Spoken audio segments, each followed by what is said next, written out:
Það Marta, það ekki amalegt að koma með gyðjur hingað. Þetta glæsilegu staður. Æðislegu staður, maður. Alveg frábært að vera hér.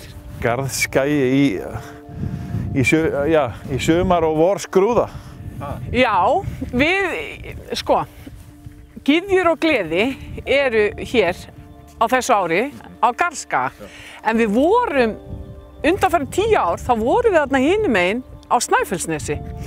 En ég búin að vera hérna á þessu svæði. Ég ákvað þegar að kórónuveiru faraldurinn byrjaði að þá var ég að kenna jóga hérna í íþróttamiðstöðinni í Garðinum og þú veist hvernig ástandi var. Svo ég ákvað að fara með námskeiðin mín út og það þannig að við vorum að ganga hérna bara, byrjum í brjáluðu slagveðri og öllu en konur vildu taka þátt og við vorum að hittast hérna 2 ferðir í viku á göngujóga námskeiði og svo bara óx námskeiði stækkaði hópurinn þannig að ég fór að hugsa getum við ekki bara verið hér með gyðjur og gleði.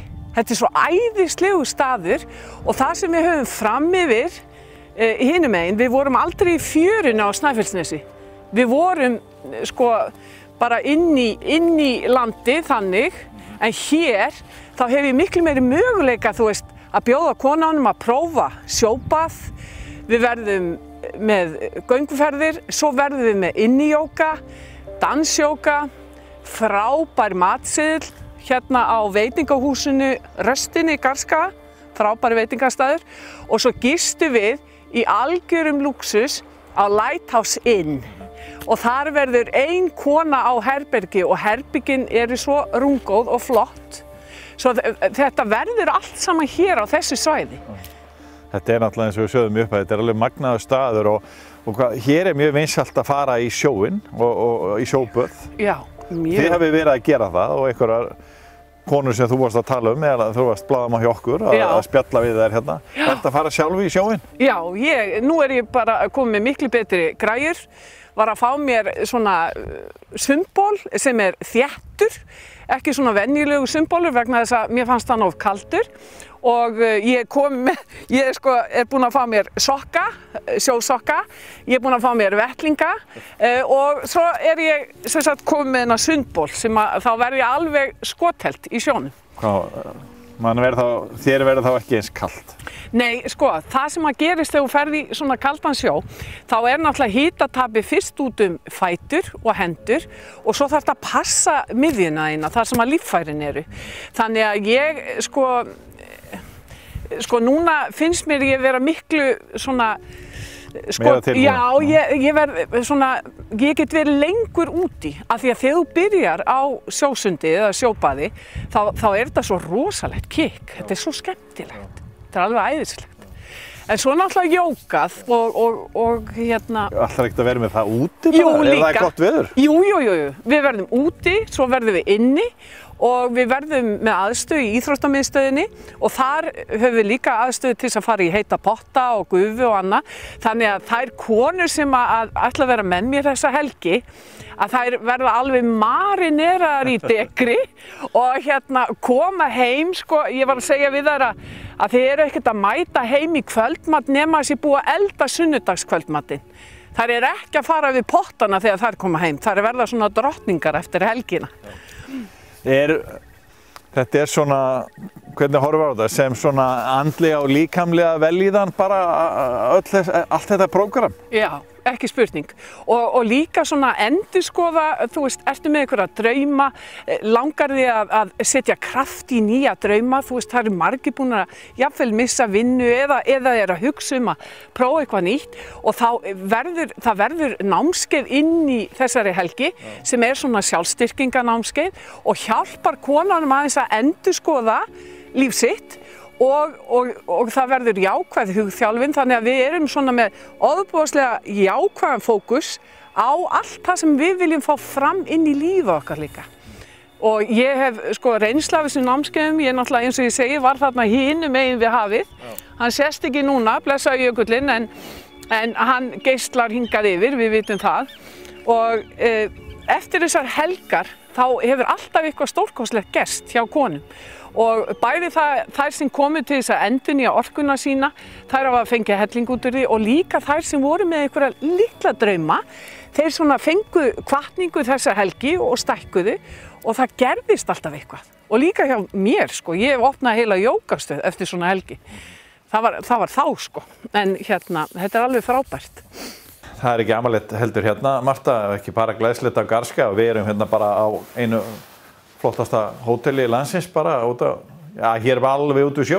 Já, þetta er alveg æðislegt. Magnaður staður. Alveg frábært og hér ætlum við að vera á Lighthouse-inn og sko þær fá aldeilis að breiða úr sér hérna, ein kona á hverju herbergi og þú veist, inni svæðið sem er hótelið er glæsilegt og úti svæðið er frábært. Svo ætlum við að vera með hátíðarkvöldverð á laugardagskvöldinu og það er líka hérna, þetta er allt á sama blettinum, það er veitingahúsið Röstin á Garðskaga. Þannig að, og svo er það þannig að þegar við erum ekki í leikfimiskalanum, að því þetta er heilsuhelgi, þetta er hreyfihelgi og svo á laugardagskvöldinu þá klæðum við okkur upp alveg eins og jólatré, þá skreytum við okkur alveg eins og gyðjur og þá kemur gyðjan fram, sko. Þannig högum við okkur á laugardagskvöldinu. Engvi kallar velkomnir. Nei, það eru engvi kallar með okkur, en þeir bíða spenntir heima að sjá konuna sína á sunnudagskvöldinu, skilurðu. Þá koma þau svo flottar heim. Gísli, Lighthouse-inn, var þetta draumur hjá ykkur bræðurum að byggja hótel hérna á Garðskaga? Það byrjaði nú eiginlega ekki þannig. Við vorum svona með gistiheimili í huga, en vorum öfugum megin við veginn. Það er hérna hinum með veginn, sko. Og hafið verið að reka þar líka? Já, það var eiginlega, þar var ég samþykkt í bæjarstjórn. Það mætti ekki byggja neitt nýra það, sko.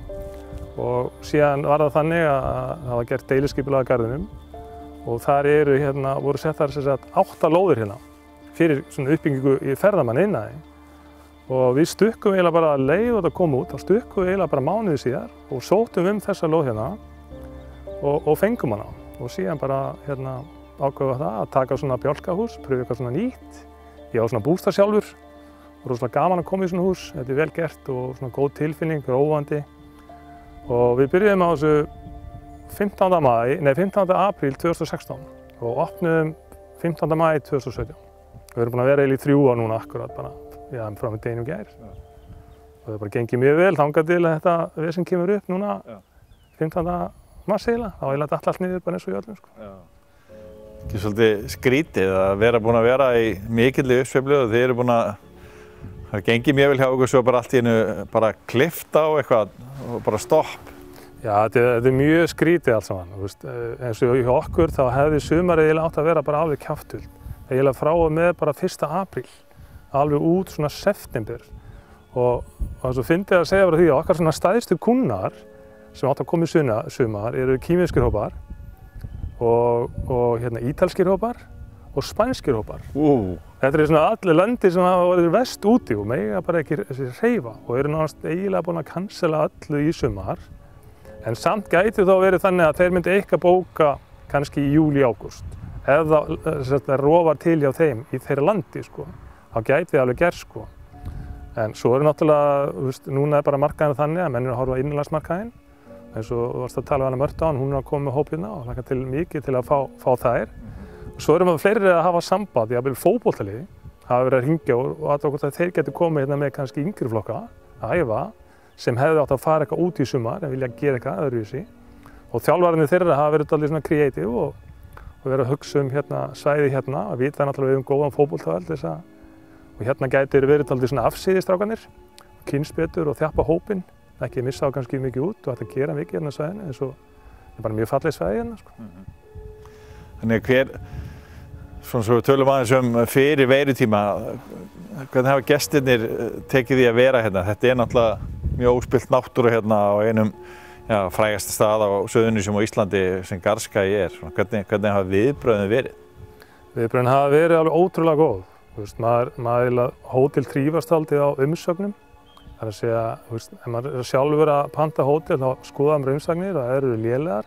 Þá fer maður helst ekki Og það líka gaman að segja það frá því að við fengum bréf frá Booking daginn þar sem að við vorum að skora með þeim hæstu hótelum í heiminum. Já. Ekki bara Íslandi, heldur í heiminum var sagt í bréfinu sko. Og við hefum verið að skora upp í 9,3, 9,4 að meðaltali. Og það eru mjög fá hótel í heiminum sem að ná því. Og hótel náttúrulega bara eins og það en það líka náttúrulega staðsetningin og náttúran og svona allt hérna í kring hefur mikið að segja. Norðurljósin eru mjög mikið hérna á veturna. Svo höfum við náttúrulega Snæfellsjökul og sólina og vitana hérna og allt þetta víðsýni. Þannig að fólk sem er að koma kannski frá stórborgum, það er náttúrulega, þú veist, þetta er svona eins og við förum kannski í heitilöndin og viljum fá hita og sól, en það er kannski svona öfugt hjá þeim sko. Þeir vilja koma og fá svona eitthvað aðeins öðruvísi, helst bara kuldan sko. Kínverjarnir, þeir segja sko, þeir eru svona að clear lungs, að reynsa lungun í rokinu. Það út í Kína er náttúrulega bara mengun, en þeir koma hérna og eru að hlaupa út á túnum. Og ég er ofta að spyrja hvað er að gera, þá segir gætinn sko, þeir eru að clear lungs. Þeir eru að auglýsa það líka sko. Þannig að við erum svona, já.